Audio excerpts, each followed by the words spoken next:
So this past weekend I was in the Central Valley and had one of the most really heartbreaking meetings I think I've ever had.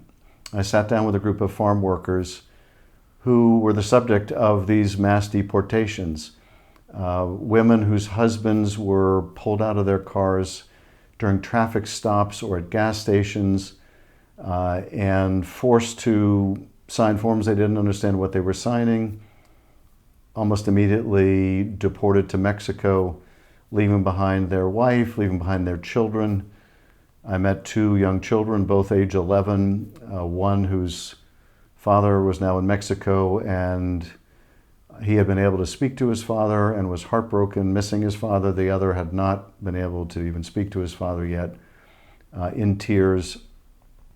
Mothers afraid to bring their kids to school. Just horrible, heartbreaking situation. These were people who have been working in the fields some cases for decades.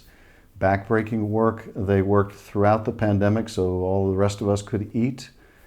And having their families torn apart in this way, seeing these children missing their parents, it was just devastating. And none of these people had any criminal record, never been arrested for anything. Often they were pulled over and asked if they were so-and-so. They didn't even have the right people. It just didn't matter. And that this is being done and maybe just the beginning what's being done is just awful.